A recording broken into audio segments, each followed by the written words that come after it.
In the warm and peaceful village of Amans, everybody lived gently, except Chimamanda, the famous wicked sister-in-law. Chimamanda was a woman who talked too much, complained too much, and found trouble even where trouble was sleeping quietly. She had just moved into her brother's house, where his wife Adora lived. Adora was the opposite of Chimamanda. She was calm. She was patient. She was kind. And she was always smiling. And that smile annoyed Chimamanda more than anything else. "Why are you smiling? Are you hiding something?" Chimamanda would ask every morning, as if smiling was a crime.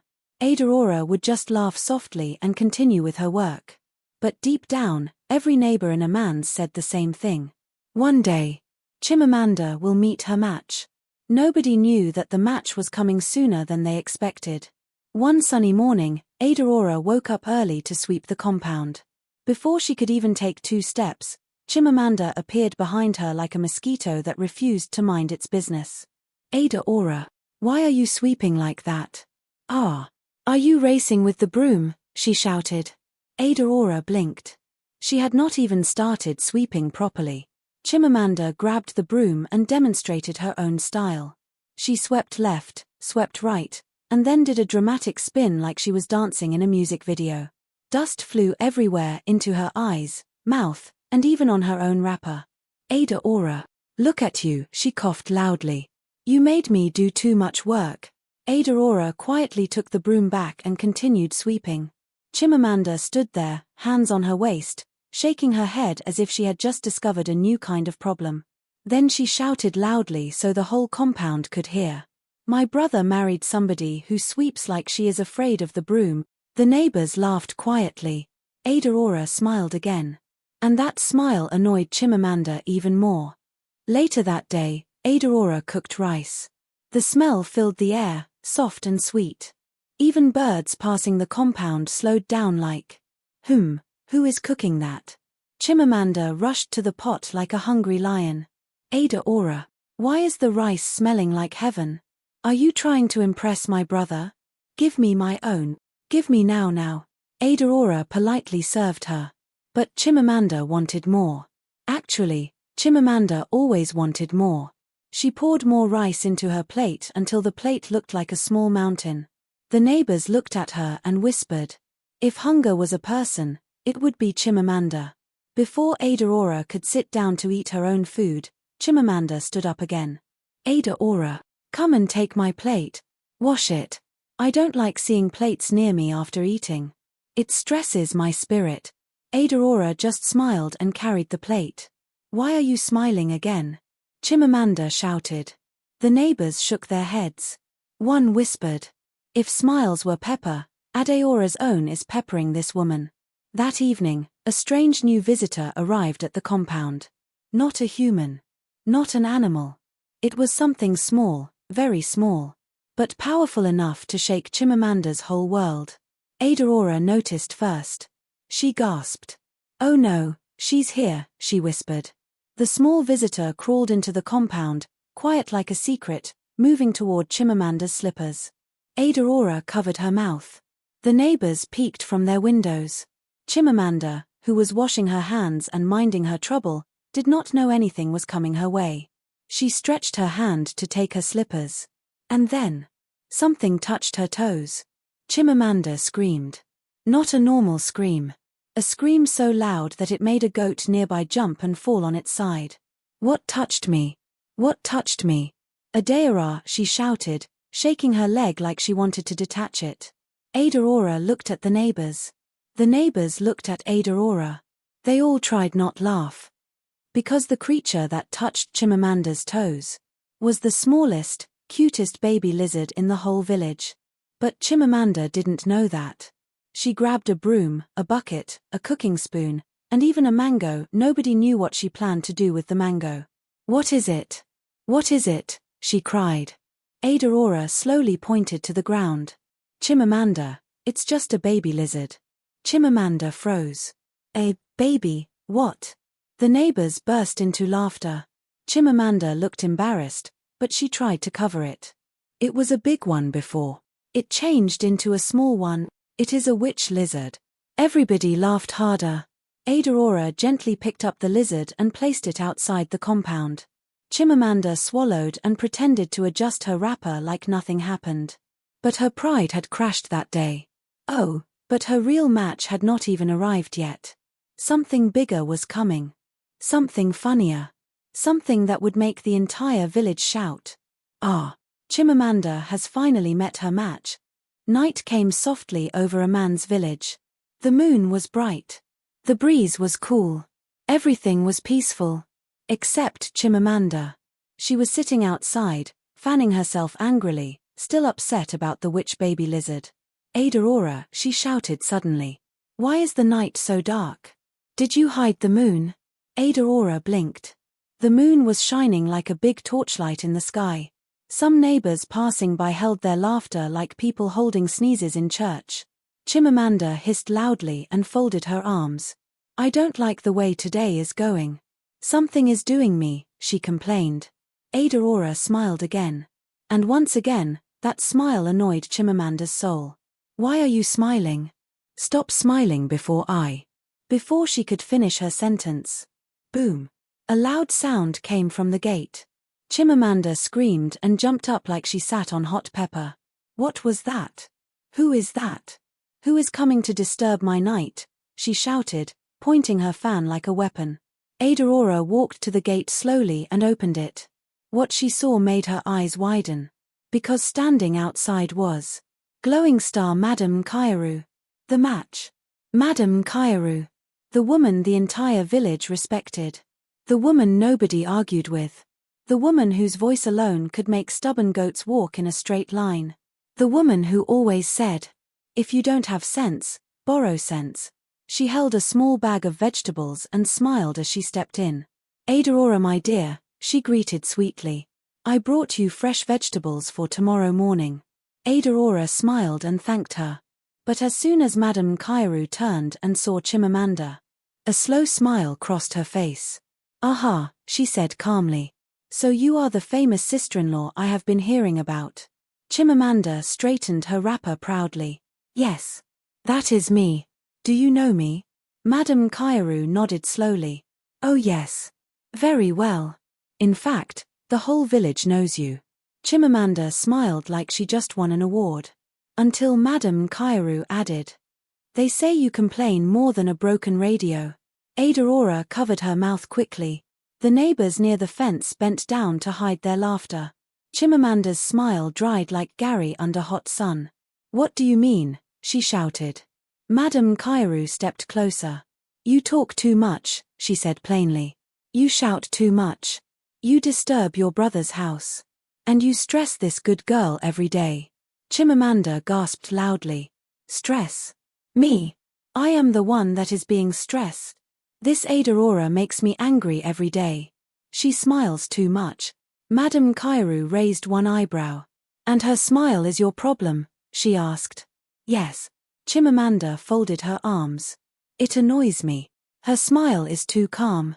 Too gentle. It is suspicious. Madame Kairu stared at her for 3 silent seconds. Then she said, you need prayer. The neighbors finally burst into laughter behind the fence. Chimamanda's mouth opened and closed like a fish out of water. But Madame Kairu wasn't finished. She pointed to the chair beside Chimamanda. Sit down. Why? Chimamanda asked. Sit down. I don't want to sit. Madame Kairu took one step forward. Chimamanda sat down immediately. Not because she was afraid, but because Madame Kairu had that special kind of power that made everyone obey. Adora looked confused. The neighbors' heads popped up like rabbits watching a big show. Madame Kairu cleared her throat. Chimamanda, from today, I will be visiting this house every day. Chimamanda's eyes grew wide. Why? To teach you how to behave. Chimamanda's mouth fell open. Me? Behave? I behave very well. Madame Kairu shook her head. No. You behave like a whistle. The neighbors laughed again. Then Madame Kairu dropped the biggest sentence of the night. By the time I finish with you, even your shadow will calm down. Adora almost laughed out loud. Chimamanda's eyes were full of fear and confusion.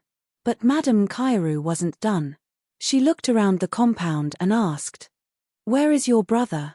"He went to the market," Adora answered. "Good," Madame Kairu said. "We will start immediately." "Start what?" Chimamanda asked, holding her wrapper tightly. Madame Kairu smiled a slow, dangerous smile. "This is just the beginning," she said. The neighbors whispered excitedly. Adora felt her heart beating. Chimamanda swallowed hard. Nobody knew what Madame Kairu planned to do. But one thing was sure. Chimamanda had finally met her match. And Madame Kairu was only warming up. The next morning in a man's village was peaceful. Birds were singing. The sun was rising gently. Adora was sweeping quietly as usual. But inside the house, Chimamanda was hiding. Yes, hiding. Inside the wardrobe. She squeezed herself between clothes like a big plantain trying to fit inside a small nylon bag. Why? Because Madame Kairu said she was coming back that morning. Chimamanda whispered to herself. "I will stay inside here. She will not see me. She will not train me. She will go back to her house. Let me rest small." She nodded proudly, even though a hanger was poking her head. Outside, Adora heard soft thumping sounds and shook her head. She already knew something funny was cooking. At exactly 9 a.m., Madame Kairu marched into the compound. Not walked. Not strolled. Marched. The same way a soldier enters a training ground. "Adora," she called. "Yes, ma," Adora answered, trying not to laugh. "Where is your sister-in-law? We must start today's lesson." Adora looked at the door of the bedroom. She already knew Chimamanda was hiding inside one wardrobe like forgotten luggage. Madame Kairu walked into the house. She clapped her hands loudly. "Chimamanda, come out.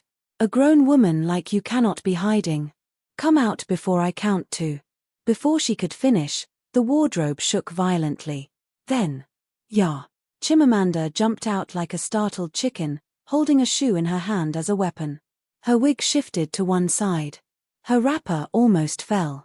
She was breathing like someone who ran from a lion. Madame Kairu looked at her quietly.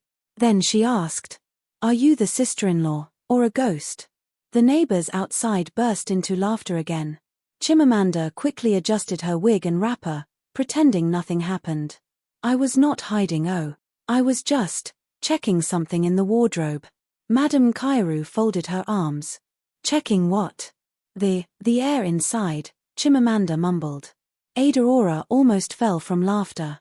Madame Kairu stood straight. "Today, you will cook." "Me? Cook?" Chimamanda shouted. "I don't like the sound of that." "Good," Madame Kairu said. "It means you will learn." Chimamanda grumbled like thunder, but she followed them into the kitchen. Adora stood by the door, just watching the whole drama. Madame Kairu placed onions, tomatoes, pepper, and a knife on the table. "Cut them." Chimamanda raised her chin proudly. "No problem. I can cut onions." "Very well." She grabbed the onion and the knife. She chopped once, twice, 3 times. Then the onion smell hit her eyes. Tears began to fall. Big ones. Like rain in rainy season. "Adora," Chimamanda cried. "It is peppering me. I cannot see again." Madame Kairu shook her head. "You are crying because of onion. Children in this village chop onions like biscuits." "I am not crying," Chimamanda shouted, tears pouring like she opened pipe. "My eyes are sweating." Adora covered her mouth to stop herself from laughing. Neighbors who were passing stopped to look through the kitchen window. One whispered, "Aha, the lion has become a kitten." Chimamanda began fanning her face. But the more she fanned, the more her tears increased. "Why is this happening to me? Why is life like this?" she cried dramatically. "Because," Madame Kairu said, "you have been disturbing this house. Today the onions are disturbing you back." The neighbors laughed so hard that one almost dropped the yam he was carrying. "Next," Madame Kairu said, "blend the tomatoes." Chimamanda nodded confidently. "I know how to blend." "Leave that one for me." She poured the tomatoes into the blender. Pressed the button. Nothing happened. She pressed again. Nothing. She pressed harder. Still nothing. Then she shouted, "Blender, I am warning you. Don't stress me today." Madame Kairu walked calmly to the socket. She plugged it in. The blender roared to life immediately. Chimamanda jumped back, screaming, "Ah! It wants to bite me." Adora couldn't breathe from laughing. Madame Kairu just shook her head and said, "This is lesson 2, if you don't know, ask. Don't shout at everything." Chimamanda turned to Adora. "Why didn't you tell me it wasn't plugged in?" Adora raised her hands. "You told me not to talk earlier." The neighbors laughed again.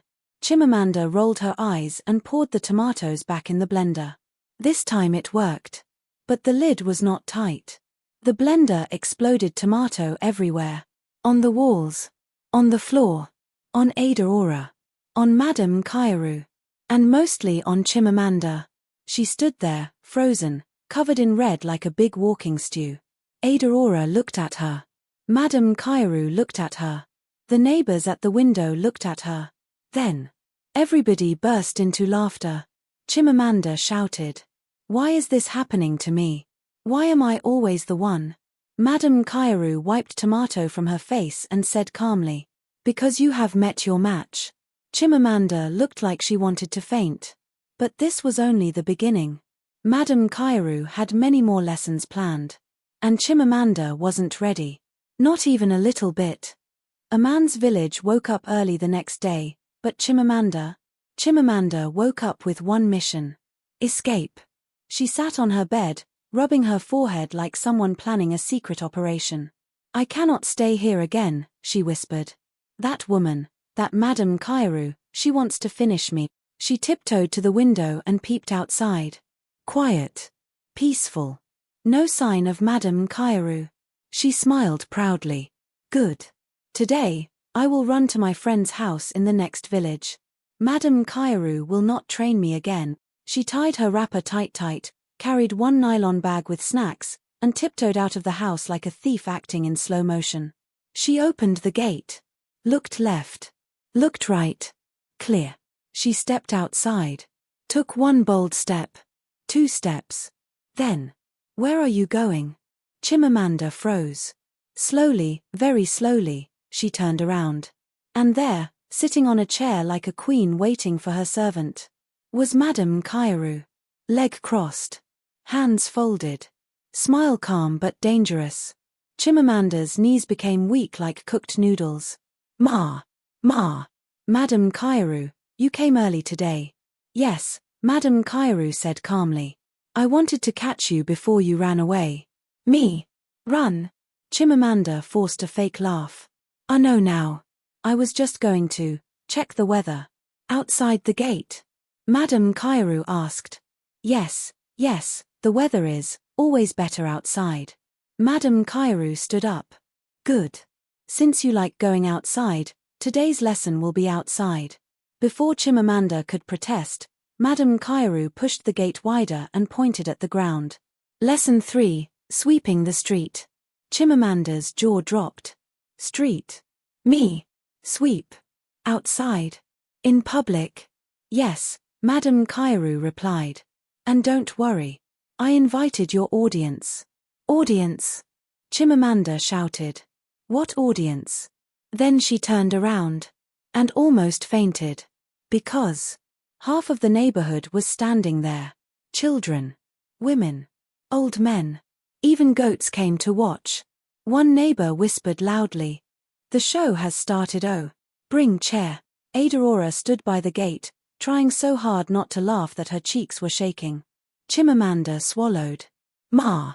I cannot sweep outside. People will laugh at me." Madame Kairu shook her head. "You disturb everyone every day. Today they will enjoy the show." She handed Chimamanda a long broom. Not just any broom. A broom so big it looked like it was used to sweep football fields. Chimamanda lifted it. The broom lifted her. She almost fell. The entire crowd burst into laughter. "Start," Madame Kairu ordered. Chimamanda sighed like the whole world was on her head. She dragged the giant broom across the ground. Shoo-sha, shoo-sha. Dust rose up like she was sweeping a desert. Children started singing. Musical note, sweep sweep auntie, musical note. Chimamanda almost cried. But Madame Kairu clapped and said, "Bend properly. You look like you're dancing." So Chimamanda bent. Too much. She lost balance. And fell face-first into a pile of dry leaves. The children screamed with laughter. One old man shouted, "Chimamanda has finally joined our drama club." Even Adora fell on the floor holding her stomach. Chimamanda stood up slowly, leaves sticking to her wig like decorations. "I will faint," she whispered. "I will faint right now." Madame Kairu wiped her own tears of laughter. "Good. Now lesson 4. Another one?" Chimamanda cried. "Yes," Madame Kairu said. "Helping the neighbors." Chimamanda froze. "What does that mean?" Madame Kairu pointed. Chimamanda turned. And saw Mama Ojechi, an old woman holding a bucket full of water. She smiled sweetly at Chimamanda. "Ah, Chimamanda, my daughter, help me carry this bucket inside." The bucket was big. Bigger than Chimamanda expected. Chimamanda looked at Madame Kairu. "Ma, this bucket looks heavy." "Good," Madame Kairu said. "It will give you sense." Adora covered her face. Even the goats looked like they were watching a comedy film. Chimamanda tried to lift the bucket. She lifted. It lifted her back. She tried again. She lifted. Took one step. TWO steps. The bucket pulled her sideways. She stumbled. She twisted. She danced a strange dance nobody had seen before. Then, splash, Chimamanda fell. The bucket turned over. Water poured all over her head. Her wig floated away slowly like a boat on small river. The crowd screamed with laughter. One child clapped and shouted, "Auntie is taking her morning bath outside." Chimamanda sat in the water like a soaked biscuit. Her eyes were full of embarrassment. Her pride finished. Her wig gone. Her wrapper half loose. Madame Kairu shook her head gently. "Adora," she said, "bring her towel." Adora came running with a towel, trying not to collapse from laughing. Chimamanda stood up shakily. But just as she reached for the towel, another voice came from behind the crowd. "Chimamanda, what are you doing?" Everybody turned. Chimamanda turned. Her mouth opened. Because the person standing there was someone she never wanted to see her like this. The last person on earth who should see her wet, wigless, and humiliated. It was. The whole village froze. Chimamanda froze. Adora froze. Even the goats stopped chewing grass. Because the person standing at the gate was Medium White Star, her mother. Mama Chimamanda. Strong woman. No-nonsense woman. Famous in 3 villages. She looked at her daughter. Soaking wet. No wig. Wrapper falling. Leaves stuck on her head. Standing in public like a confused chicken. "Chimamanda." Her mother whispered, shocked. "What in this world are you doing like this?" Chimamanda wanted to disappear. Mama, it is not what you think." Her mother raised one finger. Silence immediately. Then she looked at Madame Kairu and bowed her head with respect. "Thank you." Chimamanda's jaw dropped. "Mama, thank you for what?" "For giving my daughter the sense she has refused to borrow since childhood," Mama said. The entire village burst into laughter. Chimamanda almost cried again. Mama walked closer. "What did you do to this poor girl?" she asked Madame Kairu. "Nothing much," Madame Kairu replied calmly. "Just small training." Mama nodded. "She needs it." Chimamanda gasped. "Mama, why are you supporting her?" Mama tapped her forehead gently. "Because you behave like someone who forgot their brain in nursery school.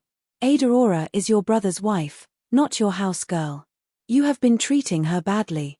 Look at you now, wet like washed clothes outside." The villagers laughed again. Adora felt embarrassed for Chimamanda but also relieved. Madame Kairu crossed her arms. "Chimamanda, are you ready to change now?" Chimamanda looked around. Everyone watching her. Her shame was complete. She slowly nodded. Yes. I am ready. Mama stepped closer and lifted her chin gently. My daughter, stubbornness will not make you great. Good behavior will. You cannot enter someone's house and turn it upside down. Chimamanda wiped her face. Mama. I am sorry. Adora. I am very sorry. I will change. I promise. Adora smiled warmly. I forgive you. The crowd clapped. Even the goats bleated like they were applauding too. How Chimamanda changed. From that day, everything changed. She stopped shouting. She stopped complaining. She helped with chores. She began sweeping without falling. She chopped onions without crying like rainy season.